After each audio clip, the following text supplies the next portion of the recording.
Friday afternoon, guys. I'm Jerry Miller. Thank you kindly for joining us on the I Love CVille Show, the Friday edition of the I Love CVille Show, the last one of the week. Today's week has been good. The content has been quality.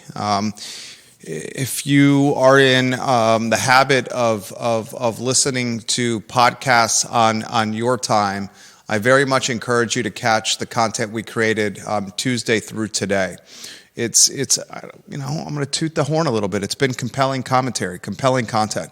We interviewed a national real estate development firm, Subtext, Mitch Corti, the executive vice president of development, on Wednesday.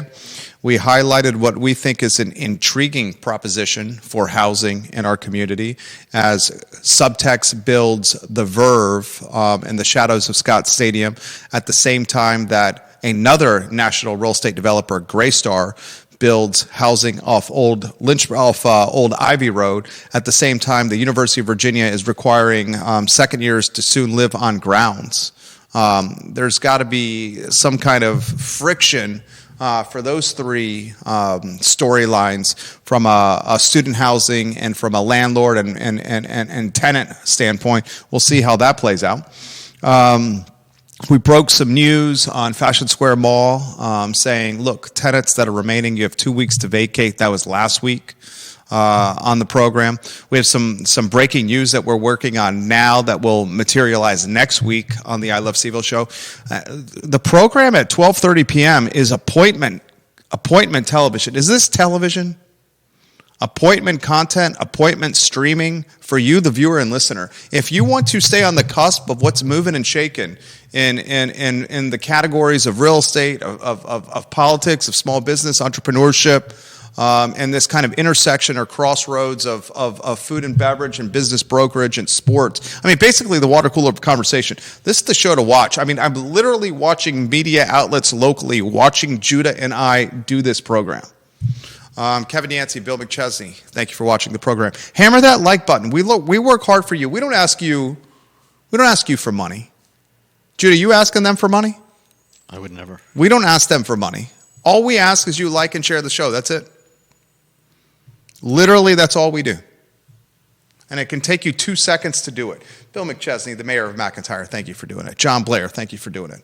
Local publications that are watching the show, thank you for doing it. Local elected officials, thank you for doing it. I want to give some props to Charlottesville Sanitary Supply. John Vermillion, Andrew Vermillion, love John Vermillion. Love John Vermillion. Some of the best sideburns in the game.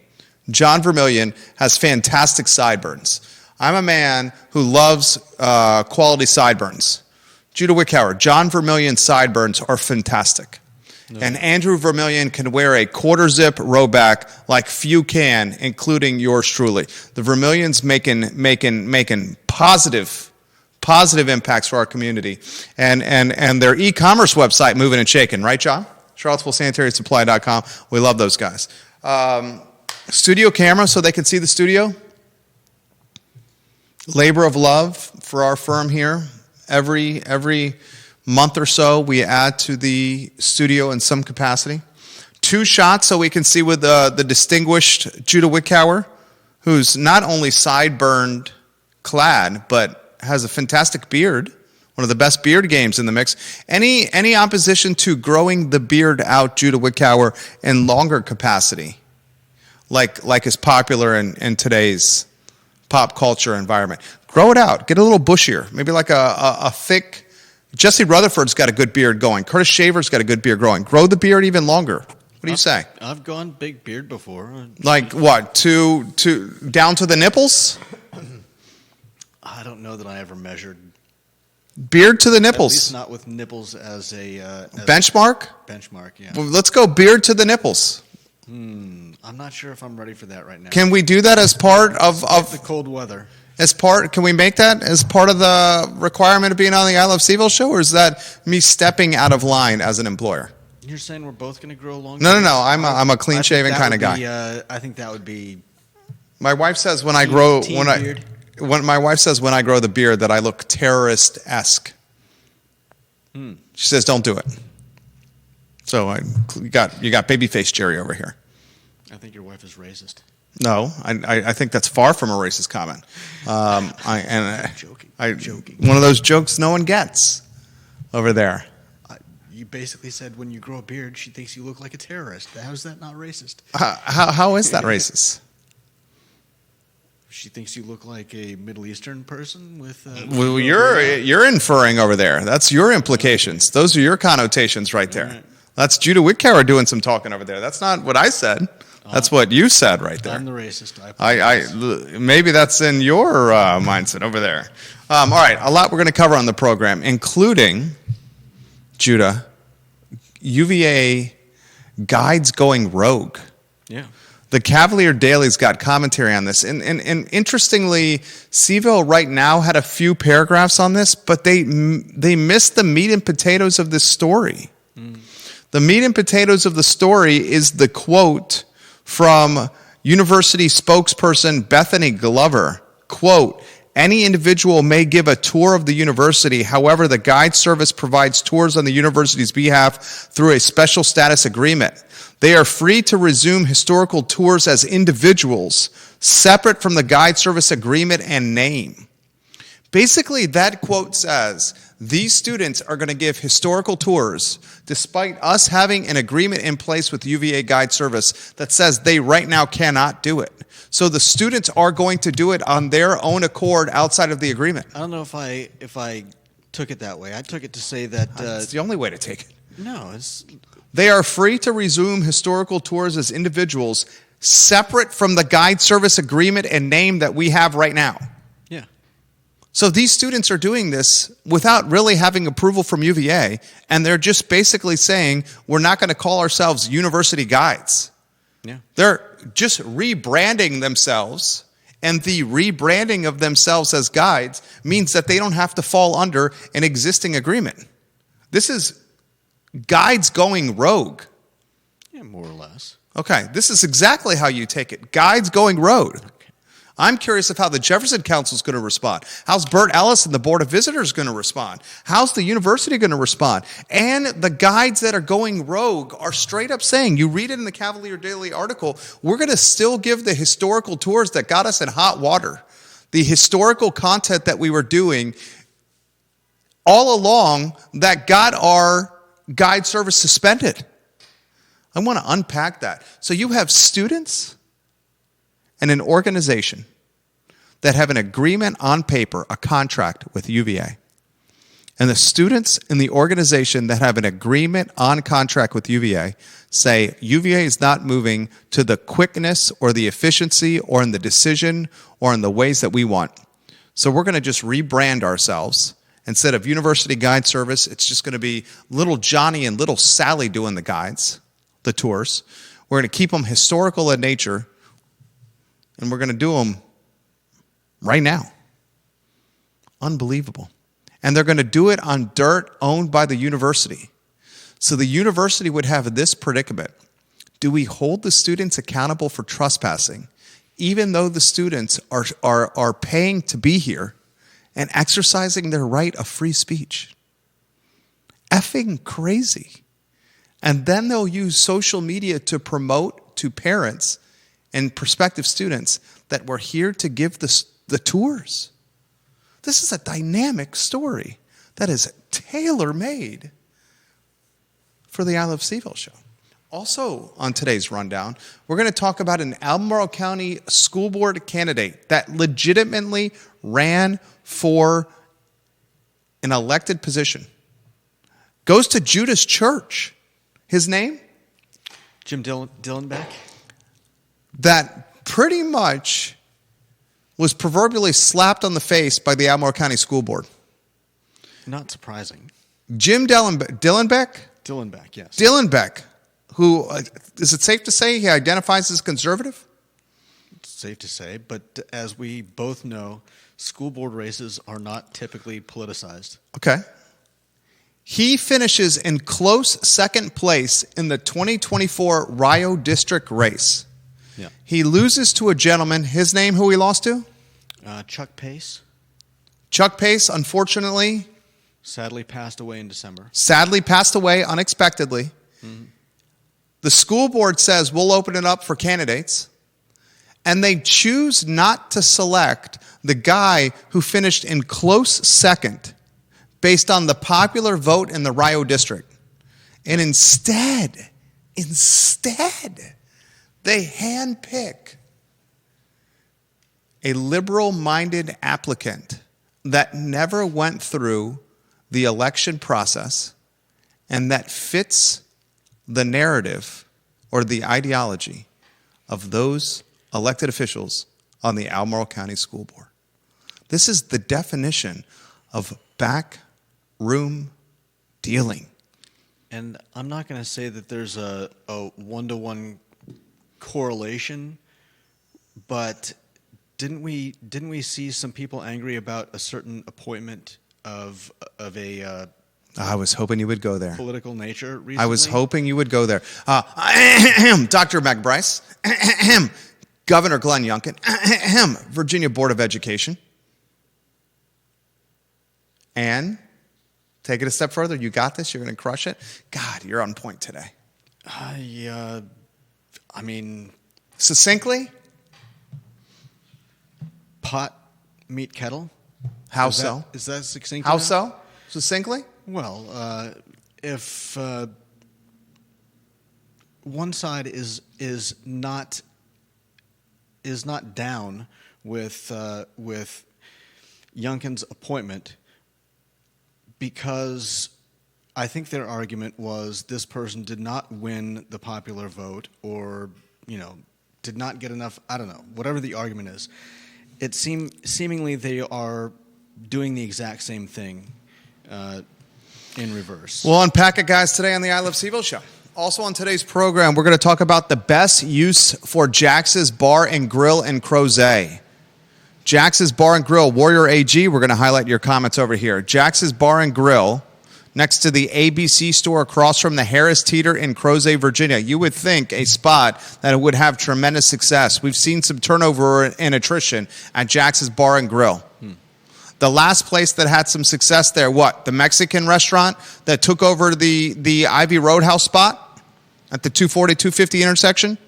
Outside of that, attrition and turnover has been tangible. What is the best use for Jax's Bar and Grill in Crozet? And how about a tip of the cap to my wife who said, let's put some more food in the mix of the I Love CVille show. So how about we chitter-chatter the best appetizers in Charlottesville, Virginia? I just had one this weekend. The cheese curds at South Street.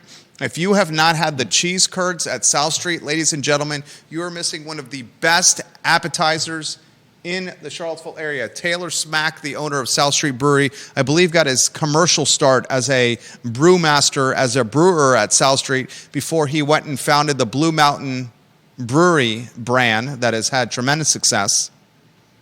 What is the best appetizer, or some of them, in the Charlottesville area? Judah, you're going to have to offer some suggestions. Viewers and listeners, let us know your thoughts by putting them in the feed, and I will relay them live on air. And speaking of beer, folks, if you haven't realized this, the young millennial, the Gen Zer of today, the young millennial and Gen Zer of today. Do we have the generational chart you can put on screen easily? Can you get that on screen? The young millennial, the 40 and under consumer, is much more health conscious than when I was 40 and under. And they are drinking a lot less, especially beer. And they are drinking more spiked seltzers. A lot of beverages that are infused with THC. They're enjoying more THC gummies. The New York Times recently highlighted that we recently had more breweries closed than open.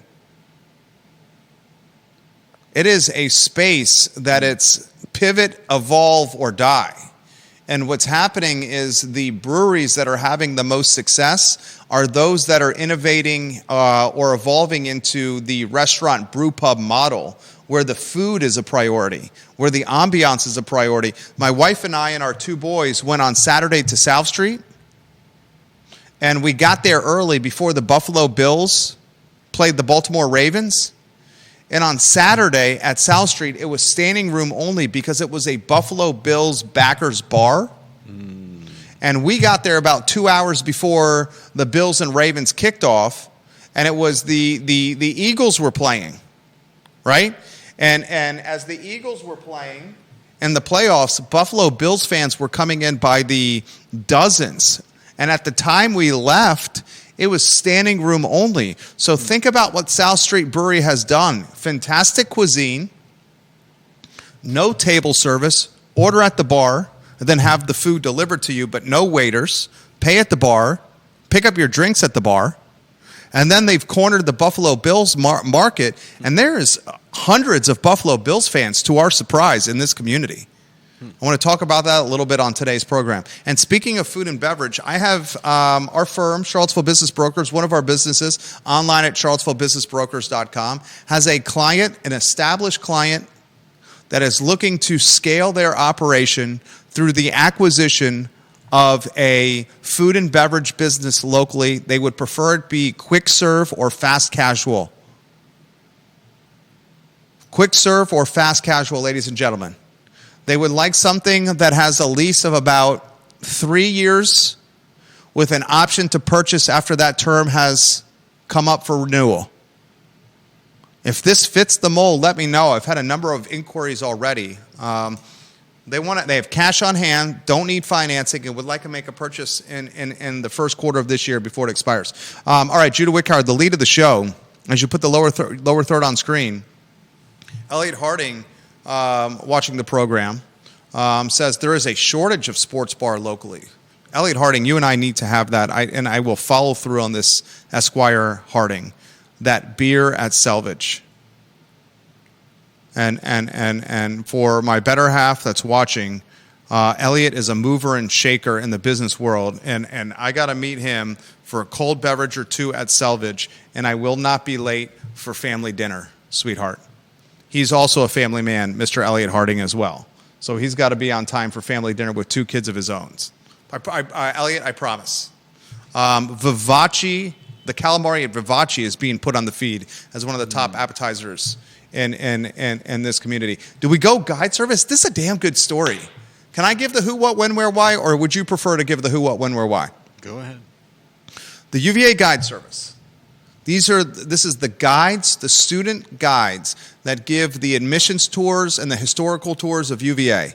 They were suspended, ladies and gentlemen. They were suspended for doing both the historical and admissions tours just before the beginning of the fall 2024 semester.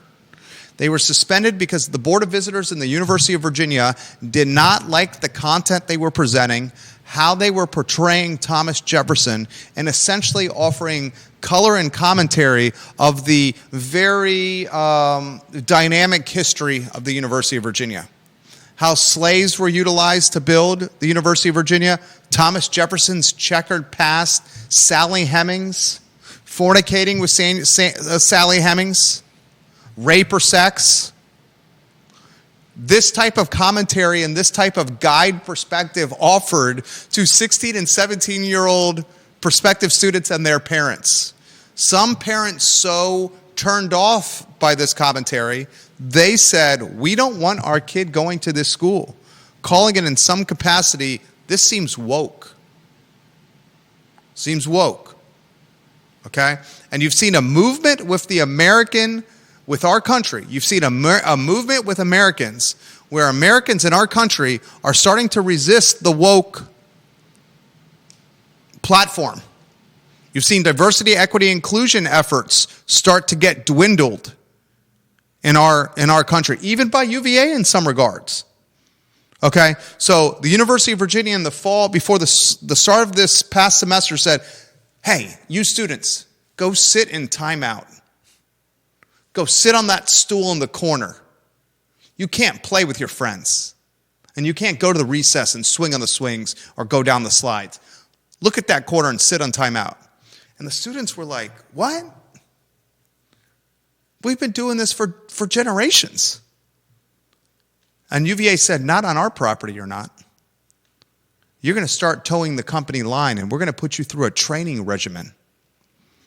And we're going to give you the corporate narrative of what to say, what UVA wants you to tell prospective students and their parents.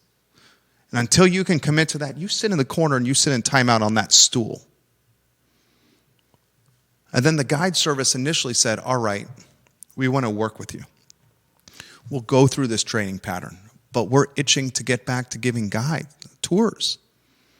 And then UVA surprised the guide service by saying the suspension is going to go longer than initially anticipated.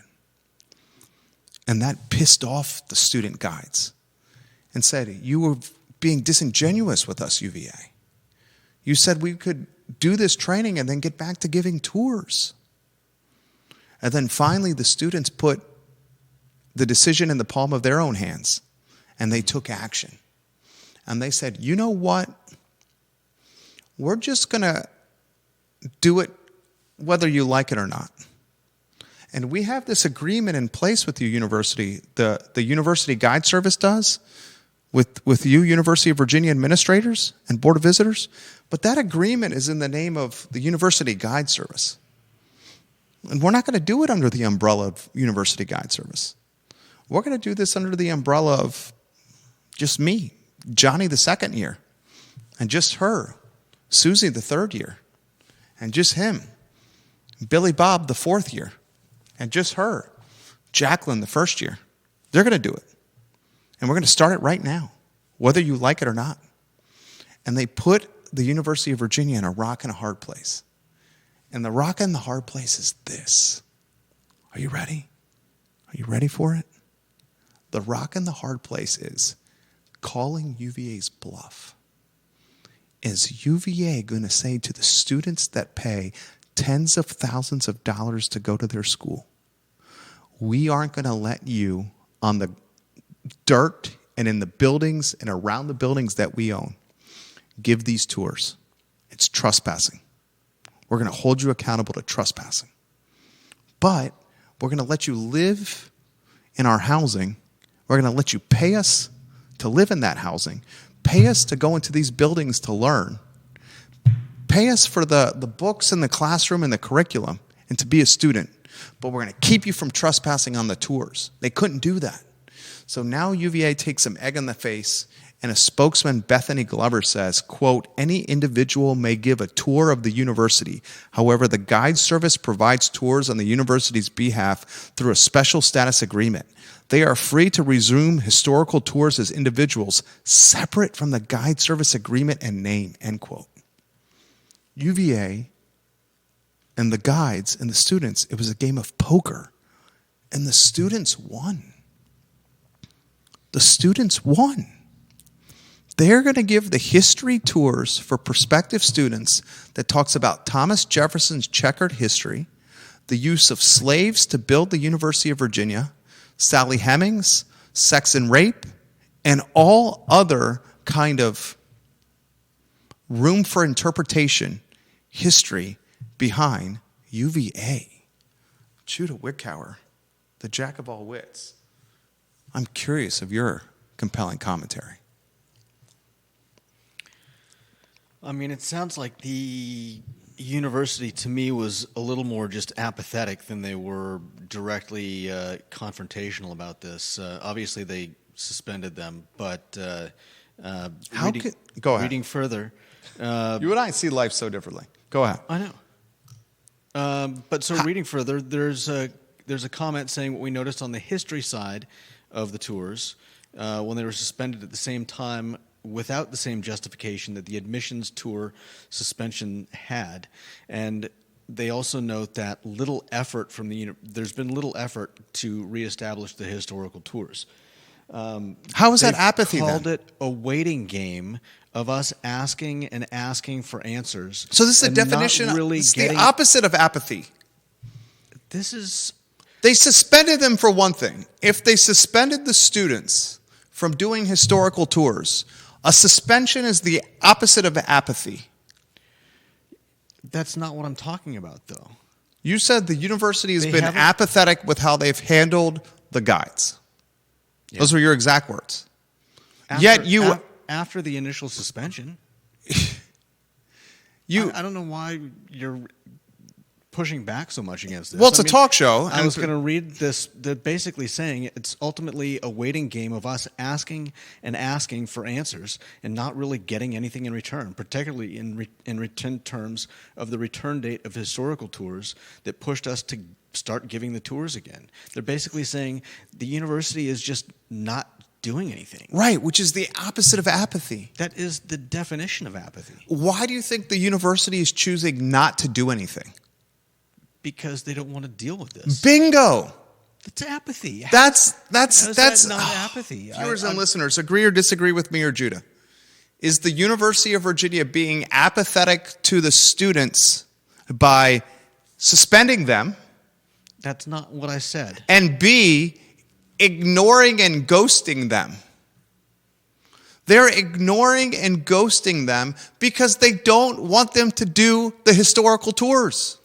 But as was noted above, they can't stop them. If a guy and a gal are together and the gal breaks up with the guy and the guy says, I want to get back together with you, and he texts the gal and he emails the gal, he phones the gal, he FaceTimes the gal, he Instagrams the gal, he TikToks the gal, he snaps the gal, he shows up at the gal's work, and the gal does nothing, ignores him, ghosts him. That is a sign that the gal wants nothing to do with the guy. The students are the guy.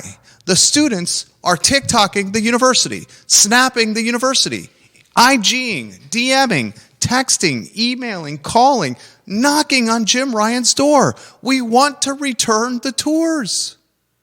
And all the university is doing what the gal did at the breakup or post-breakup. Washing her hair with Pantene, conditioning her hair with Pantene, naring her legs, going to the tanning bed, but certainly ignoring the guy.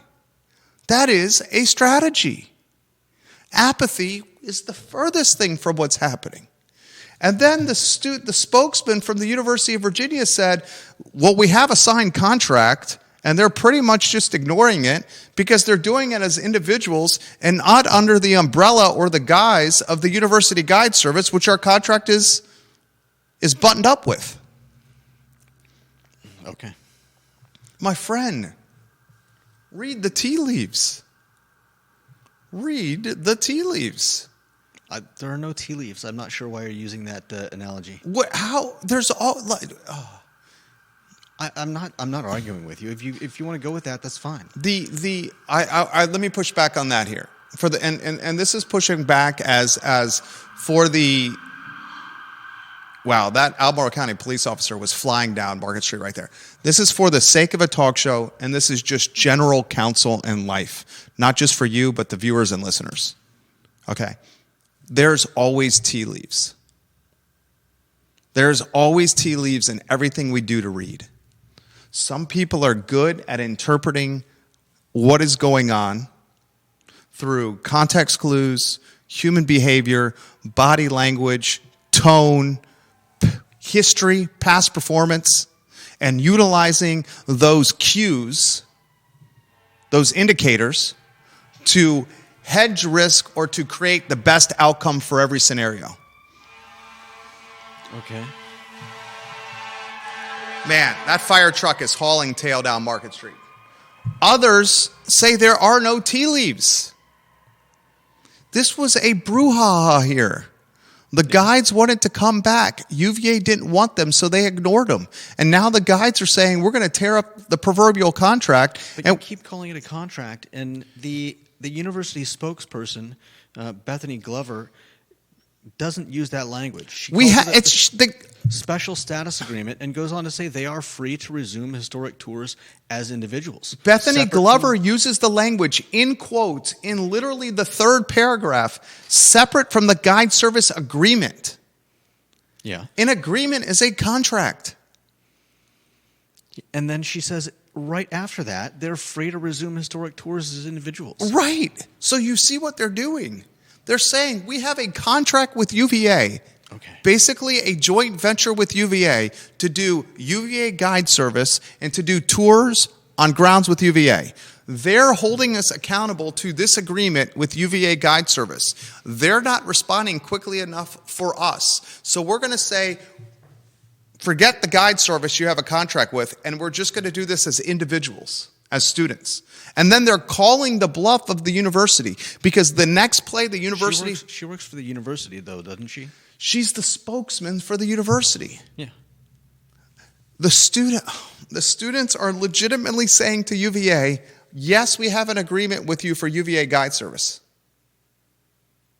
But now we're going to do this as individuals. Yeah, because we're not held by, it's not like Bingo. You can't do this without a contract. Bingo. And then UVA's next play on the chessboard we call life would be to say to the students, you can't give these tours, historical in nature, and we're going to hold you accountable through trespassing. Sure, they could And do that. the problem with that is how would the students be able to get to class? How would they be able to live in student housing? How would they be able to pay the university for going to school? This is fair questions if that's what they go ahead with. effing crazy. On top of that, the public relations blowout and nightmare for a school that's already got a public relations crisis on its hands. The crisis is stemming from militarizing the state police to pepper spray students in May for a pro-Palestine protest. The crisis stems from UVA Health, fraudulent billing, and changing medical charts to maintain performance standards, cronyism, bullying. The crisis pertains from the murder of 3 football players at the hands of another football player that had a gun on him months ago, which was reported to UVA. And an audit or report that still hasn't been released to the public. The crisis on the hands is the bloated nature of diversity, equity, and inclusion payroll and efforts. The crisis on their hands is 13 appointees by Glenn Youngkin who want to change the course of the University of Virginia and return it to lower out-of-state tuition, single-sanction honor code, and less DEI focus. They can't risk another PR nightmare. So the students, the guides, at this point, have the university in check. Is it checkmate? No. But it's in check. And is it going to be queen to R5? Only time will tell. It's a crazy story. It's what? It's a crazy story. No doubt. The students, at this point, have gone toe-to-toe with the university and may have won. Kevin Higgins says, I'll say it again, where is Jim Ryan? Remember Jim Ryan in the months that just passed said he would not be commenting on much from a politics standpoint anymore? Why? Because he saw his contemporaries in the Ivy League get lambasted with how they handled some of the Hamas-Israel fallout on their campuses, including one former employee. A former employee, remember? Who am I referencing right there, J-Dubs? A former employee of UVA? Liz McGill. I don't remember that. Who got pink slipped by Penn with how she handled Israel and Hamas on her campus. She was the predecessor to the provost, Ian Balcom, who just quit his job to be the president at Middlebury College in Vermont.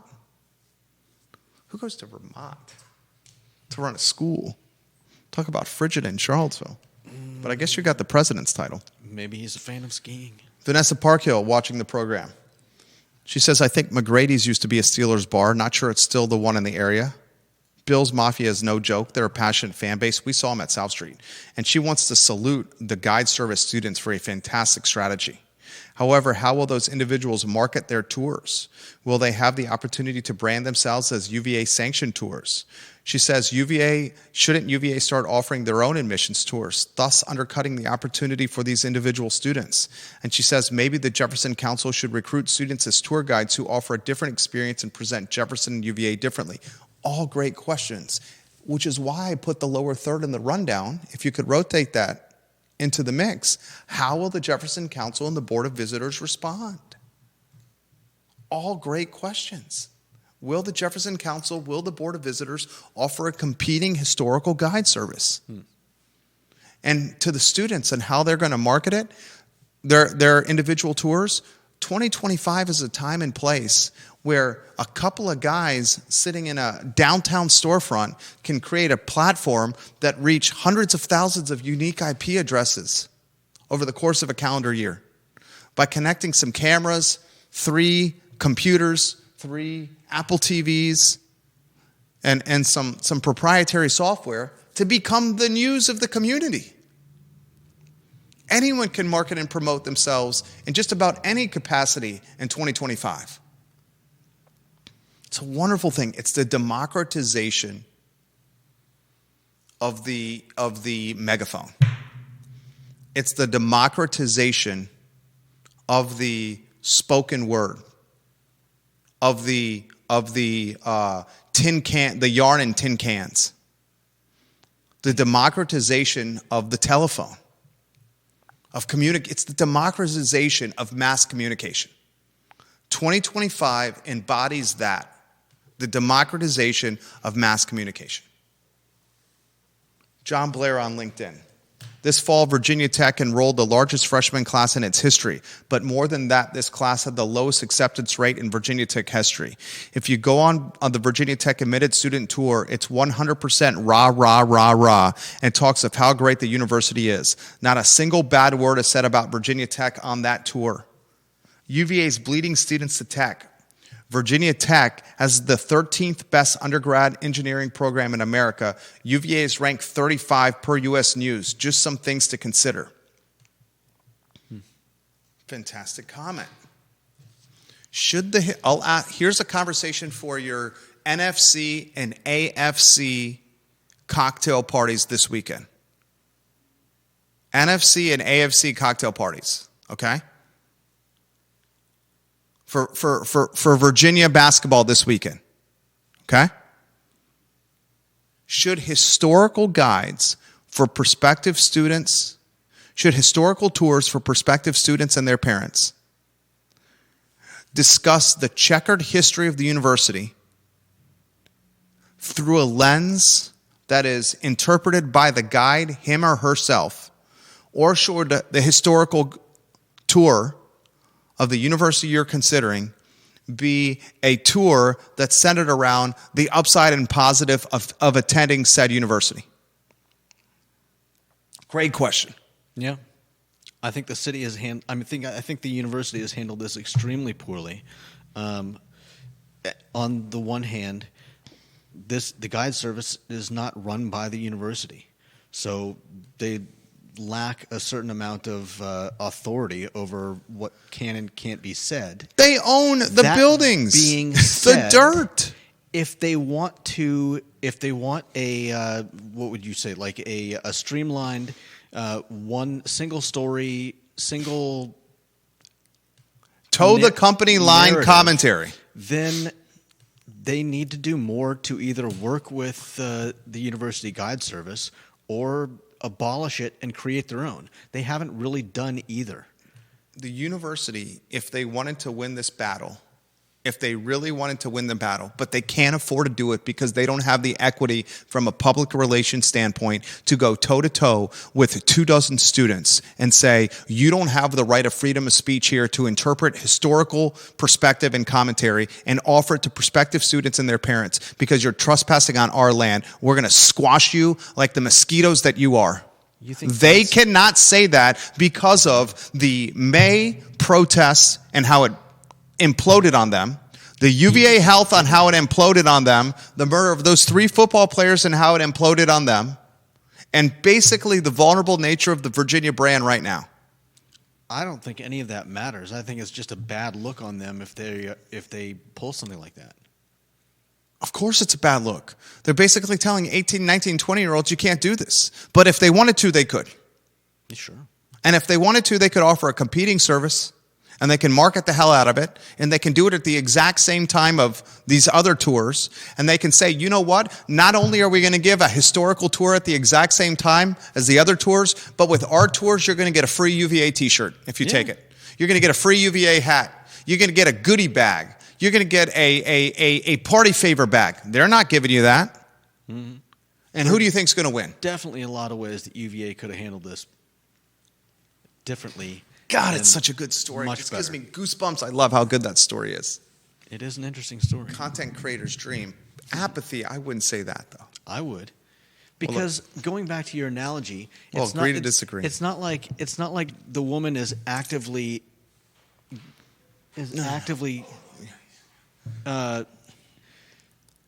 trying to stay out of, not answering the phone, staying out of this guy's way. It's more like they live together, and she's just not responding to anything that he says. Who are you referring to? Your boyfriend and girlfriend analogy. Who are you referring to in the UVA story? The school and the students? I'm lost. Okay. Do you remember your analogy? Yes. Of the boyfriend and the girlfriend, and she ghosts him, and he's trying to contact her. Except the way I see it is that they live in the same house. So she's not actively not answering the phone. She's just sitting there, not responding to this person, sitting on the couch with her. That's apathy. Suspension, okay, we'll go to the next topic. Suspending someone's not apathy. Holding someone accountable to an agreement and a contract by saying you can't do this as the guides, you're going to have to do this as individuals, is not apathy. They suspended them. I know that. They literally said you can't do this. And then in the intervening months, they made done them take nothing. In the intervening months, they made them take obscene training and then never let them come back and do what they wanted after taking the training. Extended the suspension, despite dangling the carrot that you will be unsuspended once the training is done. The guide service told us that. They told us it would be a one semester suspension. And then they said, surprisingly, they continued the suspension into another semester. Mm-hmm. That's not apathy. That's effing with them. That's like in my analogy of the girl breaking up with the guy and then ghosting him. That's reminiscent of the girl breaking up with the guy and then bringing her new boyfriend around the guy to kick him in the gonads some more. I'm not sure how you see that, but okay. They haven't started their own new guide service, have they? UVA? Yeah. No, not yet. That would be bringing the boyfriend around to kick the That's ex. the next step that's going to happen. Okay. That is the next step. No doubt. Should we do a prop bet on that? No, because I'm sure they'll probably do it. Okay. They certainly don't want to. That's the next step. They certainly are making their intentions to not deal with this clear by not responding to the university guides. Right. Bingo. Next topic. This one's close to home to Judah Wickhauer here. You're on the who, what, when, where, why on this one. We recently had an Albemarle County School Board election in which one candidate was labeled for his political beliefs and then went on to lose by a not very large margin. Pretty narrow margin. Yeah. Pretty narrow margin. I believe he got... There's about a 400 to 500 vote gap between Chuck Pace, who won, and your boy, Dillenbeck from your church, who lost. Jim Dillenbeck. And he ended with, I believe it was just under 4,100 votes. Which is a boatload of votes. Yeah. Finished in second place. Especially when the margin was what? What would you say, like 10%? 10%? Yeah, 12% margin here. Then, sadly, Chuck Pace, the elected school board member, passed away in December. Rio District, just after he won the office in November. And the school district started asking for The school board solicited applications for someone that they could appoint to the Rio District seat. Jim Dillenbeck was one of 7 people who applied, gave applications, and was not chosen. The school board chooses instead one of 7 applicants who embodies the school board's ideology and mindset. Instead of picking the candidate that narrowly lost the election, that was conservative in ideology, they chose a candidate, an applicant, who had no election experience, no running experience, no campaign experience, had garnered 0 votes to that time, did not represent the Rio District in any kind of campaigning standpoint, and they put her as the hand-picked choice on the school board. And here's another interesting point. I don't know that I necessarily agree with any of the arguments surrounding this, but if you remember, there was an issue with Meg Bryce not having her kids in a public school. That was stated to be one of the issues that people had with her as a candidate. Okay, you're going to have to make a segue here. And the segue is that a majority of the interviewees had children or grandchildren who attended ACPS schools, with the exceptions of Sarah Jenkins and the woman who was chosen, Leslie Pryor. Take that as you will. Well, make the point. Hit him over the head with the point. I made the point that if you're against somebody running, then you can use their children or lack of children in that public school system against them. But if you're for somebody running, then you can choose to ignore that exact same status. The issue with Bryce, in part, was the fact that her children attended private school and not Albemarle County Public School. Yeah. And haters who were chugging the haterade said, hey, your kids are in private school, not public school. You can't be on the school board. Now, those same haters, including Meg Bryce's opponent in the at-large race of the Albemarle County School Board, Allison Spillman, said, I'm going to appoint this person who, Judah, say it loud for everyone in the back, has no children in the school system. It should also be noted that she doesn't have children. I'm not trying to I'm not trying to pull the wool over someone's eyes. But does she have kids in the school system? No, she does not. Can you make a segue to Glenn Youngkin and Meg Bryce and the Virginia Board of Education?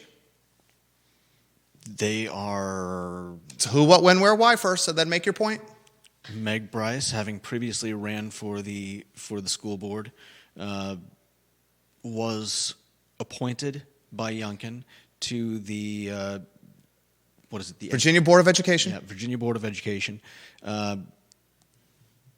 People don't like the fact that, well, I believe the argument is that she lost in the school board election, and so should not be fit to be given a place on the Virginia Board of Education.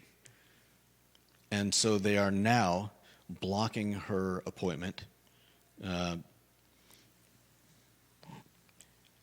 But they're perfectly happy to appoint someone who didn't even run for a seat, because it's not the person that that they have a problem with the politics, whether or not those politics are. The first point works against you, saying you can't appoint Meg Bryce to the Virginia the Board of Education because she lost the race. Yeah. That works against your Dillenbeck point. because he lost the race. So he shouldn't be appointed to the board. But it's okay to appoint someone that didn't even That's the point you should be making. run. There's the point you should be making. Okay. That's the point right there. Guys, this reeks of political nepotism, cronyism. This reeks of backroom dealing.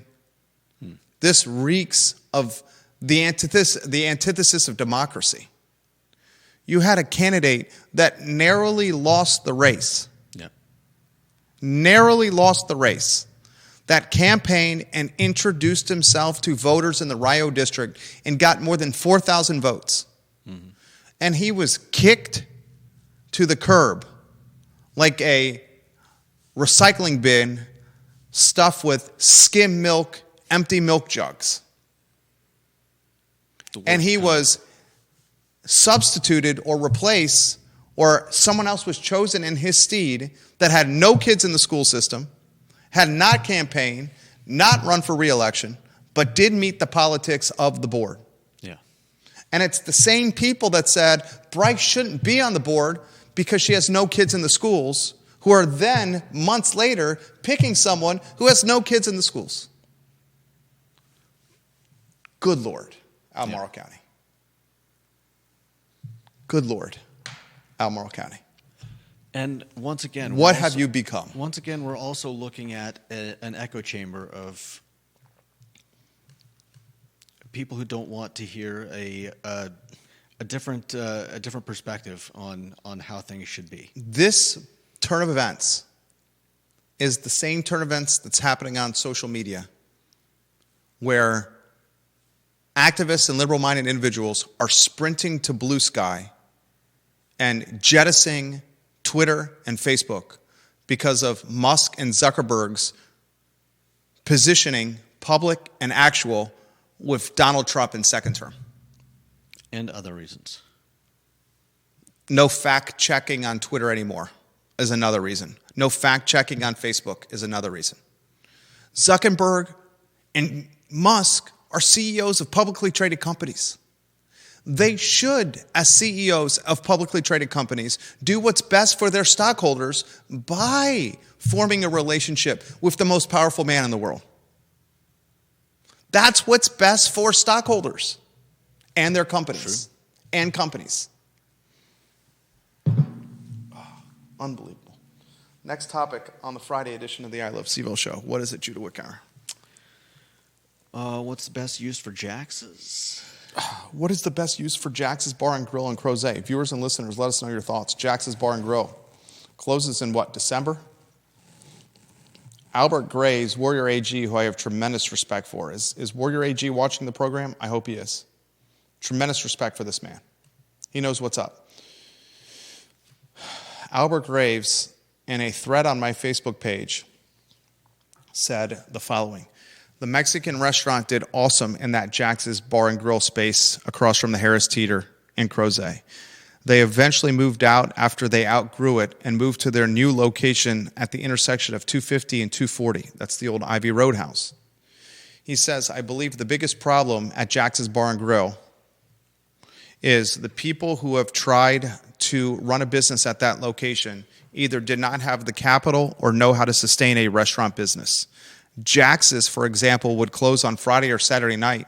And in the restaurant business, that is two of your most important evenings. When customers depend on you to be open those nights, when they go there and you're closed, they will not come back. Yeah. It's just like in sports. One of the key stats, one of the most underrated statistics in sports is the statistic of availability. Are you available to play the game and not on the injured list? Jax's did not have the availability because they were closed during normal hours too much. And that lack of availability hurt their business. He also highlights that the owner of Jax's very publicly had beef with his employees, would get intense with his employees, berate his employees in front of customers. And then Albert Graves also says that the Crozet market is far too saturated with pizza places. He highlights Sal's. He highlights Crozet Pizza and Domino's, who all have very loyal following. He says a pizza place would not work in that location. And Albert Graves says that would make a fantastic home, Jax's Bar and Grill, for home-cooked food, burgers and steaks and daily specials, meatloaf, fried chicken, homemade soups, desserts, and it has to have a active bar as well. You're making me hungry. Albert Graves, you made the program better right there. I'm going to ask you, the viewer and listener, what is the best use for Jax's Bar and Grill in Crozet? I will offer this perspective as someone who offers a lot of counsel and guidance to folks that are in F&B, whether through business brokerage, real estate, branding, advertising, expanding their market share. If you choose to open an F&B business in 2025, my friends, look at successful models that are working. Derek Bond is doing a bang-up job at Moe's, where you have one person at the front of the house that is running the register, working the bar. And then you have the employees order at a register or at a window and pick up their own food and bring it to their own table, bus and clean their own tables. In 2025, if your game plan is to open a fine dining or a sit-down restaurant, you will struggle. The labor is entirely too expensive, and there's too much competition in that type of food service business. You want to be fast, casual, quick serve. South Street did a damn good job of pivoting its model. We went to South Street on Saturday prior to the Buffalo Bills-Ravens game, where the Bills backers, the Buffalo Bills Mafia, the Bills backers were there. There must have been 200 people there. Every seat was taken. Every table was taken. It was standing room only. My wife and I, our 6-year-old and our 2-year-old were with us. It was loud. It was noisy. But the food came out quickly. The drinks were on our tables. Why? Because we picked up the damn drinks from the bar. We ordered at the bar. We did a lot of the work. We checked out at the bar. Everything was done through the consumer doing the work. That's the model for 2024, 2025. And another thing, I'm going to throw this out there. Eventually, we're going to come to the conclusion as heads of food and beverage businesses that these third-party websites, these Grubhubs, these DoorDashes, these Uber Eats are not great for our business. The food comes cold. Your margin is nothing. Your customer is unhappy. Some drivers are digging through your food and eating it before it gets to your door. Eventually, we're going to realize this is not good for our food and beverage business and will cause our demise. Some have already realized that. The winners will realize strategies like this or pay us or offer the counsel to get them there.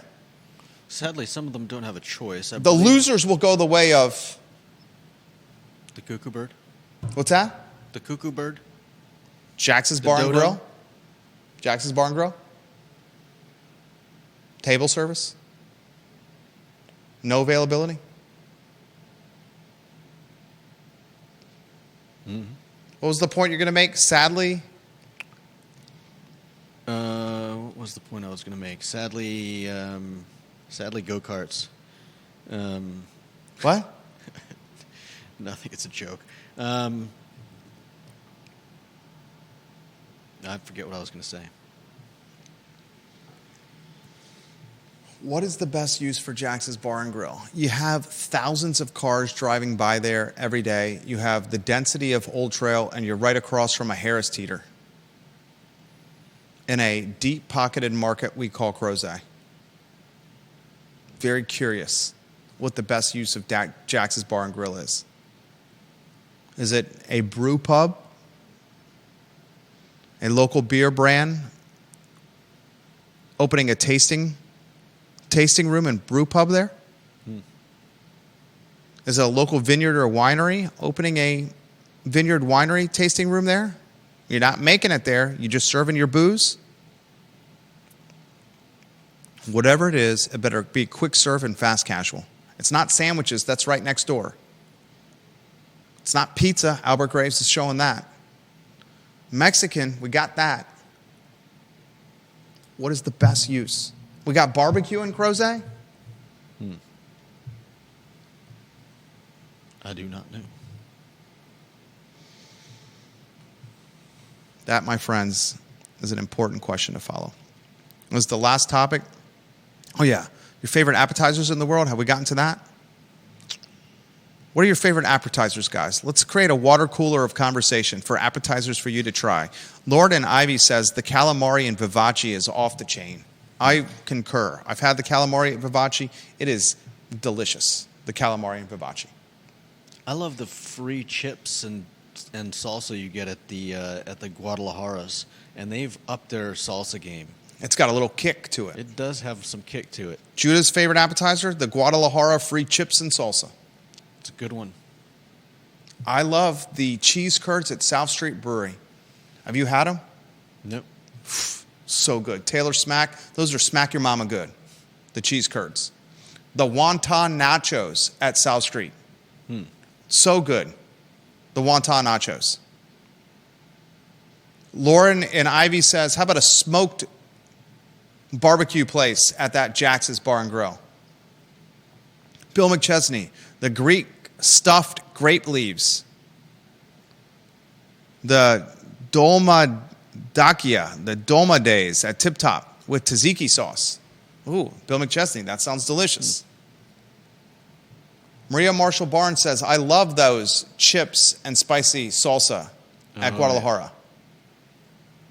Janice Boyce Trevelyan says, smoked is great barbecue in Crozet. JBT, thank you. Is that the only barbecue spot that's in Crozet smoked? Genuine question for you. Maria Marshall Barnes says, how about Chinese in Crozet at Jax's Bar and Grill? You know what we could use? We could use a good teppanyaki place. Teppanyaki? Is that like where they cook it at your table and they flip the shrimp in your mouth and you got to catch it in your... Yeah. They have one north of town in Forest Lake Shopping Center. My family went there for my wife's birthday. They flipped a shrimp in the air. I missed it. It hit my big nose and it fell to the ground. My wife caught it. Our 6-year-old caught it. There goes Dave Warwick. Dave Warwick, oh, he blows us a kiss right there. We love Dave Warwick. Brewmaster of 3 Notch. Did you catch him on the studio camera, the Market Street cam? Dang. Teppanyaki used to be my go-to for birthday meals. Teppanyaki's good. That's a great suggestion. Until the Flaming Wok went the way of the dodo. That's, I mean, does today's restaurant consumer have 2 hours to spend eating at a restaurant? Did COVID, I sincerely going to ask you this question. Did the pandemic and COVID and that time where the government put us on lockdown, stripped us of our freedoms and said, you have to stay at home, you have to not eat and drink out, we're going to prioritize big box brands and publicly traded companies over locally owned and operated businesses. We're going to keep the Walmarts and the Targets open, but we're going to tell all the mom and pops and the locally owned businesses to close. And we're going to tell all the consumer to stay at home, where when they're at home, they're going to be able to order online through all these publicly traded companies that are vertically integrated and well set up for this lockdown, for this COVID. And we're going to screw the small mom and pops. And we're going to do it for a period of time where human behavior is going to change. And the consumer coming out of the pandemic is going to now be trained to order their food online, have it delivered to them, and eat them in the tighty-whities in their bathrobe while watching streaming Netflix on the couch, as opposed to going to the mom and pop and supporting them in person. That's part of the collateral damage of COVID. Yeah, I think that's part of it. I think another part of it is while they may say that the economy is great, I think there's a growing portion of people who are trying not to spend money. I think there's a growing portion of the economy that is trying not to spend money. But reading the tea leaves, unfortunately, horribly unfortunately, that portion of the consumer base is being eradicated from Charlottesville and Albemarle County. You're saying what part of you're saying the consumer base that's trying not to go out and spend? Yep. Is being eradicated by Charlottesville and Albemarle County. I mean, through the cost of living that's continuing to rise. And I'm going to straight up tell you, I've waved this flag louder and more consistently than anyone in this community. We still haven't seen the true impacts of data science in the biotech school with the population increase of 6,000 to 8,000 people waiting to happen. right. Where are 6,000 to 8,000 additional people going to live in Charlottesville and Albemarle County? All of them with deep six-figure salaries. In currently occupied houses. Yeah, they're going to drive up the cost of real estate and the cost of living even more. That's what's going to happen. Mm-hmm. I mean, seriously, folks, mark it down.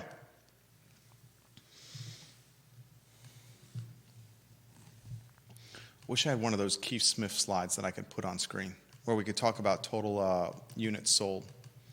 That's a topic for another day. I got a 1:45 phone call. I probably got one of those slides. I got a 1:45 phone call with a business owner who is intrigued with my clients potentially selling, buying his or her business. And I'll close with this. One of the ways we're able to do all these deals, folks, with real estate and with business brokerage, with commercial, is because our word is our bond. When folks reach out to us through text message or email or phone call or FaceTime or in person, it's the confessional booth. The conversation goes nowhere. You don't do these deals if you don't have sealed lips, because loose lips sink ships. That's how we do these deals, is because the folks trust us. Friday edition of the talk show. We just went an hour and 15 minutes without taking a break to go to the bathroom or for commercial or for anything. Judah Wickhauer was a maestro this week with the talk show. Sincerely, Judah. Hell of a week for you. Thank you. For Judah Wickhauer, my name is Jerry Miller. So long, everybody.